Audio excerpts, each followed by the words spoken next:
మీ మోకాల నొప్పులకు ఎటువంటి సర్జరీ లేకుండా ఎపియాన్ పెయిన్ క్లినిక్ అందిస్తున్న అత్యాధునిక చికిత్స. మీరు నాకన్నా వయసులో పెద్దే కదండి. అవును. కానీ నేనే పెద్దగా కనబడుతున్నాను కదండి. ఇప్పుడు నాకేంటంటే నాకేం మన్మధుడనే బిరుదు నాకు తెచ్చుకోవాలని లేదండి. బట్ నా పని నేను సక్రమంగా చేసుకోవడానికి ఫిట్నెస్ అనేది అవసరం కదండి. అవసరం. అది వెంటనే ఒక ట్యూన్ కంపోజ్ చేసి అలసిపోయి పడుకోవడం లేకపోతే నిద్ర రావడం ఇవన్నీ ఫిట్నెస్ కాదు కదండి అది. So only in the interest of health and fitness మనం ఇంకొంచెం లాంగివిటీ కానండి లేకపోతే సక్రమంగా బ్రెయిన్ బాడీ పనిచేయడానికి మీరు ఆల్రెడీ ఆ ఫిట్నెస్ సాధించిన వ్యక్తిగా మీరు ఏం చెప్తారండి? మీరు అంటే ఇక్కడ సైకిల్ కనబడుతుంది, సైకిల్ తొక్కమంటారా రోజు? యాక్చువల్లీ మీరు తొక్కట్లో మీరు కూర్చున్నారు దాన్ని కూర్చున్నాను. బట్ అది కాదండి, సైకిల్ తొక్కి అది చేసేది ఇది కాదండి. వాట్ ఎవర్ నేను తెలుసుకుంది. మీరు ఈవినింగ్ నైట్ డిన్నర్ తినరండి నాకు తెలిసి. లేదు, తింటానండి. తింటారండి? I have dinner. Only thing early dinner by 7 o'clock. Rice తింటారండి? రైస్ తింటానండి, సాలడ్స్ తింటాను, రైస్ తింటాను, చికెన్ తింటాను, ఫిష్ తింటా, అన్నీ ఉంటాయండి. సినిమాలో అయితే చేపల పులుసు తిన్నారండి. మీరు తింటుంటే నాకు నోరు ఊరిందండి. అది నిజంగా బాగుందండి. అక్కడే ఫ్రెష్గా బట్టి తీసుకొచ్చారు. మన యూనిట్ వాళ్ళు ఉండారు. యూనిట్ వాళ్ళు ఉండారు, ఫ్రెష్గా ఉంది. కమింగ్ బ్యాక్ టు ఈ పాయింట్, రెండో మూడో టిప్స్ చెప్పమంటే ఏం చెప్తారు? టిప్స్ ఏం లేదు, వే ఆఫ్ లైఫ్. అది అది ఆ ఫిట్నెస్ కానీ అది కానీ ఏమండి. నేను ఇవాళ ఆఫ్టర్నూన్ కావాలంటే నాతో భోజనం చేయండి, శుభ్రంగా ఓన్లీ థింగ్ వైట్ రైస్ తిన్నా, ఇంత బ్రౌన్ రైస్ తింటాను, నెయ్యి వేసుకుంటా, మన ఆకుకూరలు ఒక 3 తింటాను, ఒక చికెన్ కానీ ఫిష్ కానీ అన్నీ తింటాను, పెరిగేసుకుంటా, పచ్చడి తొక్కు పచ్చడి తింటా, కడుపు నిండా తింటానండి.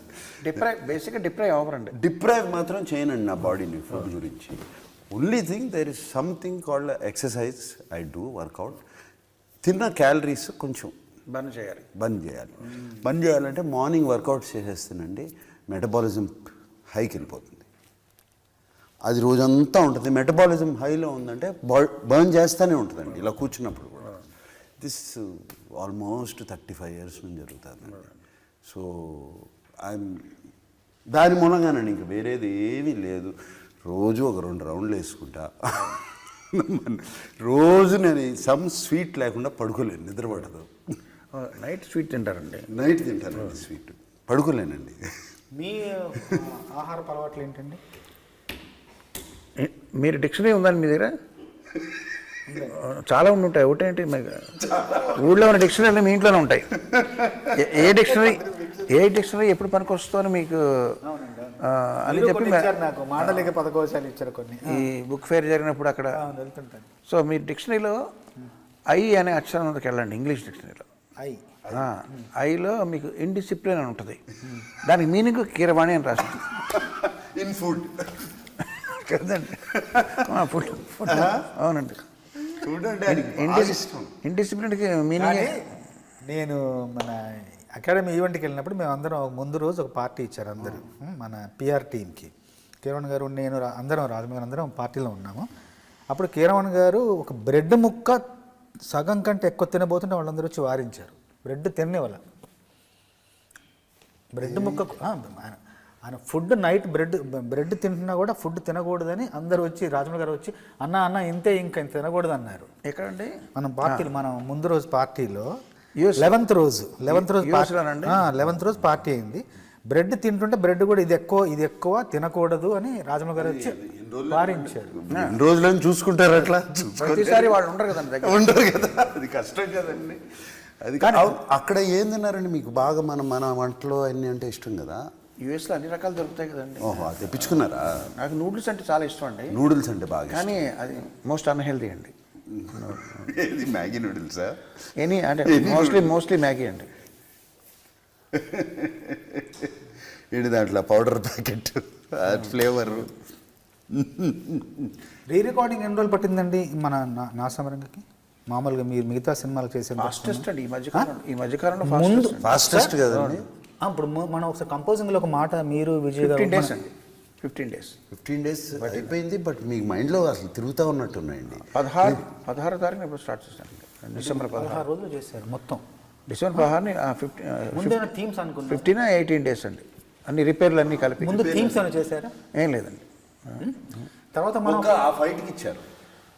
ఫైట్ కూడా వాడలేదు కదండి, అది వాళ్ళే వాడలేదండి. వాళ్ళ మళ్ళీ అన్నీ కొత్తగానే చేశాను. మళ్ళీ కొత్తగా చేశారు. కానీ నేను కిరణ్ గారిని 28 ఏళ్ళుగా చూస్తున్నాను కదా, 29 ఏళ్ళుగా. ఇప్పుడు ఈ మధ్య ఇంకా స్పీడ్ అయిపోయారు, చాలా స్పీడ్. కంపోజ్ చేయడం కానీ, రికార్డ్ చేయడం కానీ, రికార్డింగ్ ఇప్పుడు చూస్తారా 15-16 రోజులు అంటున్నారు. ఏం లేదండి, ఆయన బాడీని పదుల్లో పెట్టుకోకపోయినా మైండ్ మాత్రం పదుల్లో పెట్టుకున్నారు. అది రన్ అవుతుంది. అర్థమైందండి. మేము చిన్న చిన్న కరెక్షన్స్ అట్లా అయిపోతుంది. మేము ఆలోచించేలోపే పని అయిపోతుంది అక్కడ. అంత వేగం. Is understanding it right away. నాకు ఒక క్వశ్చన్ ఉంది బోస్ గారు. ఇప్పుడు నాగార్జున గారు యాజ్ ఎ ప్రొడ్యూసర్గా కూడా ఆయన బాగా ఇది కదండి, ఎక్స్పీరియన్స్డ్ కదండి. సో ప్రొడ్యూసర్ నాగార్జున గారు ఎదురుగా మిమ్మల్ని క్వశ్చన్ అడుగుతాను. మామూలుగా ఒక రైటర్గా 2 అడ్వాంటేజ్లు చెప్తానండి మీకు. సింగిల్ కార్డ్ అనేది ఒక ఫ్యాసినేషన్ ఉంది రైటర్స్కి, అందరికీ ఉంటుంది కదండి. ఉంటుందంట మొత్తం పేరు.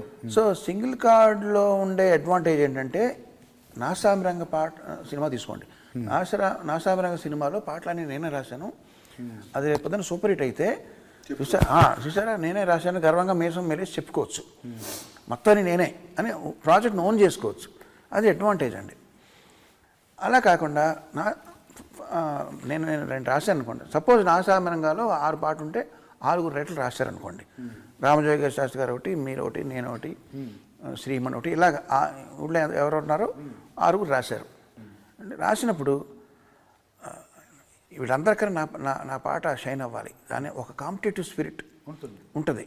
ఆ కాంపిటేటివ్ స్పిరిట్ని మీరు అది కూడా ఎంజాయ్ చేయొచ్చు యాజ్ అ రైటర్. ఎవరన్నా చూసారు నాది బాగా వచ్చింది, నేను ఇంకా వాళ్ళకన్నా నేను బాగా నిరూపించాలి అనేది ఉంటుంది. అదొక కండిషన్. ఆ కండిషన్ మీరు ఎంజాయ్ చేయొచ్చు. ఈ రెండిట్లో మీరు ఏది బెటర్ అనుకుంటారు? అందులో ఒక అడ్వాంటేజ్, ఇందులో ఒక అడ్వాంటేజ్ ఉంది. సింగిల్ కార్డ్లో ఎక్కువ సంతోషం కలుగుతుంది. సింగిల్ కార్డ్ ఎక్కువ మొత్తం నేనే పాటల సినిమాని అర్థం చేసుకునే విధానం, సినిమాని చూసే విధానం, పాటలు రాసే విధానం, గ్రేడేషన్ కావచ్చు. ఒక పాట ఇలా ఉంది, ఇంకో పాట ఇలా ఉంటే బాగుంటుందని, అలా ఒక సినిమా అంతా నాదే అన్న ఒక భావన, సినిమా విజయంలో రెండో ఫీలింగ్ మీకు ఇష్టం లేదు? రెండో ఫీలింగ్ కూడా తప్పదు. ఎందుకంటే అలా కూడా మీసం వెళ్ళే సందర్భాలు చాలా ఉన్నాయి. నా పాట హిట్ అయిన సందర్భాలు ఉన్నాయి, సంతోషపడిన సందర్భాలు ఉన్నాయి. అది కూడా మనకు ఒక రకంగా ఉపకరించిన, అది కూడా మీకు ఉత్తేజాన్ని ఇస్తుంది. కానీ మొత్తం పాటలు రాస్తే ఇది నాది, నా భావన, నా చిత్రం, నాది, నేను ఆ మూల స్తంభంలో నేను ఒక్కడే ఉన్నాను. స్టూడెంట్ నెంబర్ 1కి మీరు ఎలా రాసినట్టున్నారు? మొత్తం పాటలు స్టూడెంట్ నెంబర్ మొత్తం పాటలు మనకి చాలా ఉన్నాయి కదా. చాలా కిరణ్ గారి కలయికలో చాలా పాటలు, ఇద్దరం చాలా మంచి పాటలు. ఆ ప్రయాణం ఎప్పుడు కూడా మధురమైనది. మీకు కూడా ప్రొడ్యూసర్ నాగార్జున గారు ఎందుకన్నానంటే, నెక్స్ట్ టైం ఆయన అది గుర్తుపెట్టుకుంటావు సింగిల్ కార్డ్ అని, మొత్తం 6 మీరే రాయారండి, కొంచెం తగ్గించండి అంతే కదండి. ప్రీ రిలీజ్ ఈవెంట్లో మీరు చేసిన మంచి పని ఏంటంటే, మ్యూజిక్ డైరెక్టర్ని పక్కన పెట్టండి, ఏ దేశపు చూసినా ఏముంది గర్వకారణం అన్నట్టు, ఏ ప్రీ రిలీజ్ ఈవెంట్లో అయినా, ఆడియో ఫంక్షన్ అయినా రైటర్కి అంత గౌరవం ఇవ్వరండి. ఎప్పుడో గుర్తొస్తే పిలుస్తారు ఈ పాటలు. కానీ సినిమా హిట్కి పాటలు చాలా, సినిమాకి బజ్ రావడానికి పాటలు ఎంత ఇంపార్టెంటో, అందులో ఆ పాటలో లిరిసిస్ట్ ఎంత ఇంపార్టెన్స్ ఉందో అది ఇట్స్ నాట్ డ్యూలీ రెస్పెక్టెడ్ అండి. బట్ నేను దానికి భిన్నంగా మీరు చంద్రబోస్ గారిని గౌరవించిన విధానం చాలా బాగుంది. మీరు పైకి వెళ్ళి, మీరు ఇంత పెద్ద హీరో, ఇంత పెద్ద సీనియర్ హీరో, మీరు పైకి వెళ్ళి కిరణ్ గారిని, నన్ను కీరవాణి గారు అంటే ఆయన ప్రధాన సినిమా, ప్రతి సినిమాకి నేను ఒక రచయితనైనా మీరు పైకి స్వాగతించిన విధానం, ఆహ్వానించిన విధానం, అదే ఒక పెద్ద గౌరవం అనిపించింది అండి. అది ముందు చెప్పాను కూడా అక్కడే. అట్లాగే కిరణ్ గారు ఒక ఏవీలో ఇద్దరిది సమాన స్థాయిలో పెట్టి ఆయన పక్కన కూర్చోబెట్టుకొని ఆ సమాన గౌరవాన్ని ఆ స్థాయిలో నన్ను కూడా చూడటం అన్నది, అది నిజంగా నాకు అదొక చాలా ఇంపార్టెంట్ అండి. దీనికి నేను ఇది కూడా చేయవచ్చు. ఇప్పుడు మనకి తెలుగు ఇండస్ట్రీలో రైటర్స్ లేరు అని బాగా ఉంది కదండి. అంటే I'm not talking about song writers, script writers కూడా తక్కువ అని. దిస్ ఈస్ ద రీజన్ అండి. వాళ్ళని గౌరవించరు. స్క్రిప్ట్ రైటర్ ఎవరో తెలియదు, డైరెక్టర్ అన్నీ కొట్టేస్తాడు కంప్లీట్గా, మాటలు రావు. బట్ సేమ్ థింగ్ చూడండి మీరు హిందీలో కానీ, హాలీవుడ్ ఫిల్మ్స్లో కానీ, హాలీవుడ్ వెబ్ సిరీస్లో కానీ, స్క్రిప్ట్ రైటర్కి ఎంత స్క్రిప్ట్ డన్ బై దెన్ డైరెక్టర్కి ఇస్తారండి. ఇప్పుడు వెరీ ఇంపార్టెంట్ అండి స్క్రిప్ట్ అనేది. Hope you all like this video. If you like this video, please do like, share and subscribe to our channel. And don't forget to click the bell icon to get all our latest updates.